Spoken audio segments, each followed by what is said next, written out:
Salut amis de la gym. La souplesse, c'est une capacité à accomplir des mouvements corporels avec la plus grande amplitude articulaire et musculaire possible.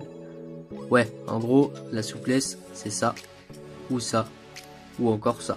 C'est un sujet assez vaste où on entend plein de choses vraies et des fois, des grosses conneries.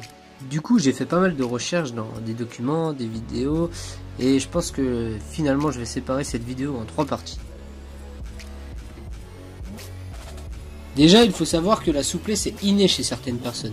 Il paraît même que ça se transmet de génération en génération. Par contre, plus on grandit, plus on vieillit, et moins on est souple.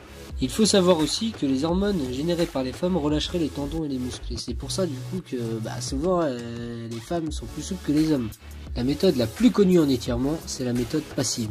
Le but de cette méthode est de s'étirer progressivement et doucement à un seuil de tension assez légère. Le problème de cette méthode, c'est que si t'en fais pas assez souvent, t'as du mal à voir les résultats quoi. Il y a aussi la méthode active. Donc là on va prendre l'ischio. L'ischio ça se trouve derrière la cuisse. Si j'ai envie d'étirer ce muscle en méthode active, de 6 à 8 secondes, je vais faire un étirement incomplet. Ensuite, je vais faire une contraction isométrique, c'est-à-dire je vais forcer dans ma jambe mais sans la faire bouger. Et ensuite, on va faire une dizaine de mouvements dynamiques, donc par exemple des battements. La dernière méthode, c'est la méthode activo-passive. Ouais, après, j'arrête de vous gaver avec ces histoires. Là, ça va être la même chose. Je vais faire une contraction isométrique de mon ischio, si on prend toujours celui-là en exemple. Il va y avoir 2 secondes de relâchement et ensuite 20 secondes d'étirement passif. Après, à l'entraînement, il y a un truc génial à faire aussi, c'est la barre à terre. Et du coup, ça peut combiner un peu toutes les méthodes qu'on a vues. Ce qui est cool là-dedans, c'est que vous allez travailler aussi bien l'allongement du muscle, le maintien, la souplesse, le gainage et aussi la posture du corps. Dans les années 60, il y a un physiologiste d'une université de Californie du Sud. Il pensait que les courbatures venaient d'un manque d'oxygène.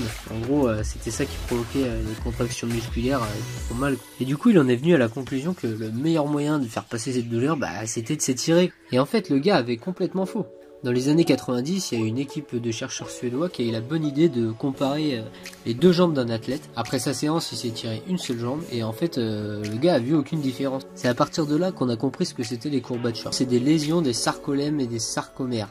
Et là, vous me dites, c'est quoi ce truc? En gros, c'est les membranes qui entourent les fibres musculaires. Et plus on va les étirer, forcément, plus ça va s'aggraver. Mais il y a pire encore, parce que plus vous étirez un muscle, plus les boucles réflexes sont anesthésiées, c'est-à-dire le réflexe automatique de remettre son pied droit par exemple pour éviter de se faire une entorse. Il y a un professeur qui s'appelle comme ça, et il en a conclu que tous ceux qui font ni échauffement ni étirement, ils se blessent beaucoup moins que les autres. Et tout ça sur plus de 1000 heures d'entraînement. En gym, on fait souvent des efforts explosifs. Et du coup, il y a des études qui ont montré que si tu étires un muscle avant l'effort, en gros, il va perdre de 4 à 7% de sa force. Et ça, c'est dans l'heure qui suit l'entraînement. D'ailleurs, c'est encore plus visible sur tous les muscles des membres inférieurs. En gros, ce que je vous dis, c'est que ça sert à rien de s'acharner sur les étirements de début de séance et de fin de séance non plus. Et là, vous allez me dire, oui, mais les gamins, on les fait progresser quand en souplesse? En gros, il faut faire des séances spécifiques, mais bon, moi, je vais vous dire, j'ai pas forcément le temps.